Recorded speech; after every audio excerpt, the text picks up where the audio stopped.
இப்போ ஷோல்டர் ரெண்டும் ஜாயின் பண்ணியாச்சு. இப்போ கை ஜாயின் பண்ணலாம். பாருங்கள், கை ஜாயின் பண்ணிடலாம்.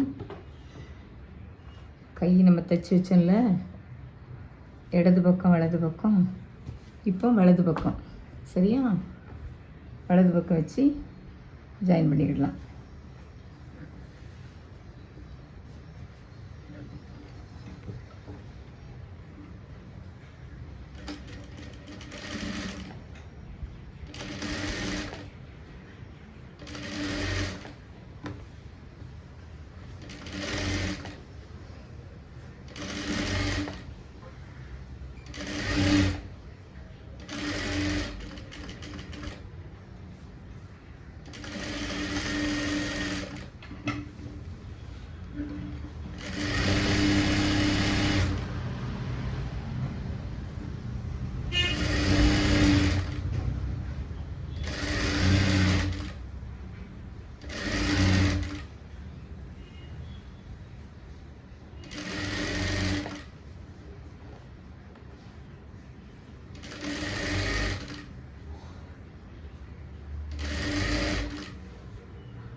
பாருங்க, கை ஜாயின் பண்ணியாச்சு.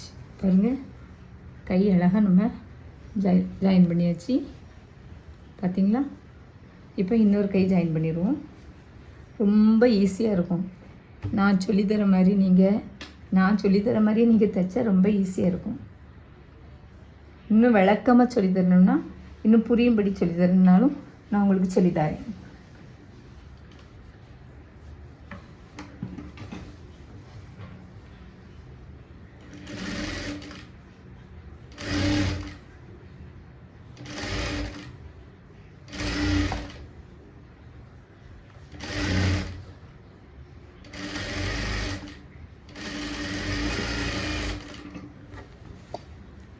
தைக்கவே தெரியாத நானே இவ்வளோ அழகாக தைக்கணும்னா நீங்கள்லாம் ஈஸியாக தைச்சிடலாம். ஈஸியாக கற்றுக்கிட்டு நீங்கள் தைக்கலாம். பாருங்கள், ஈஸியாக, ரொம்ப ஈஸியாக நீங்கள் ஒரு ஜாக்கெட் தைச்சி முடிச்சிடலாம். உங்கள் ஜாக்கெட் அளவு மட்டும் உங்களுக்கு கரெக்டாக இருந்தால் கரெக்டாக வரும். பாருங்கள்,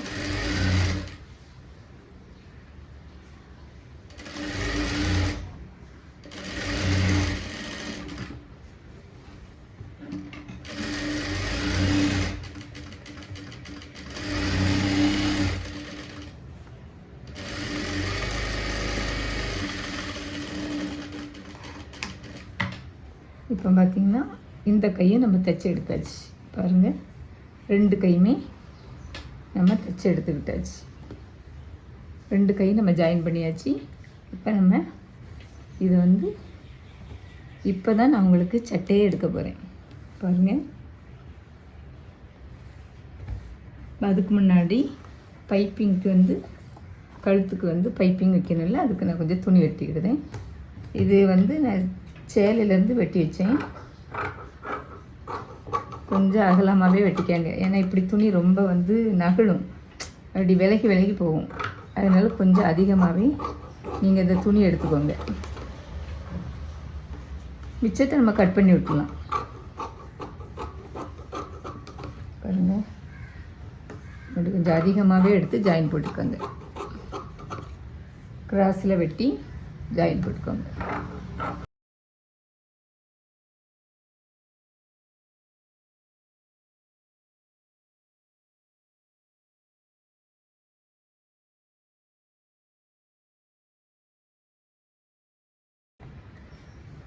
இப்போ கிராஸ் பீஸ் தைச்சி எடுத்துக்கலாம்.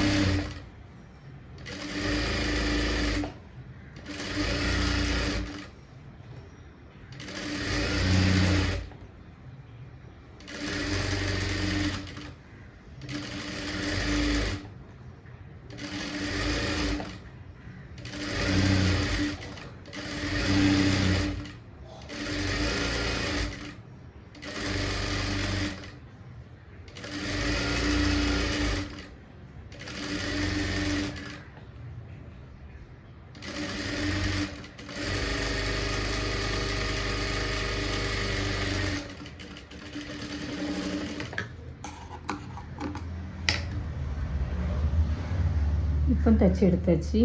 கிராஸ் பீஸு தைச்சி எடுத்துக்கிட்டாச்சு. கொஞ்சம் அகலமாக இருக்கிற இடத்துல லைட்டாக கட் பண்ணி விட்டுருங்க.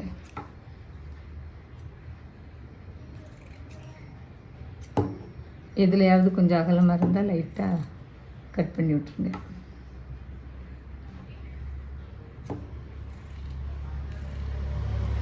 சாரி துணி வந்து கொஞ்சம் சரியாக வராது. காட்டன் தான் நல்லா வரும். இது கொஞ்சம் காட்டன் மாதிரி தான், ஆனாலும் பியூர் காட்டன் கிடையாது. பியூர் காட்டன் நல்லா வரும். இப்போ நம்ம இதை வச்சு எப்படி தைக்கலான்னு பார்க்கலாமா? அதுக்கு முன்னாடி ஜாயின் பண்ணிக்கிடுவோம்.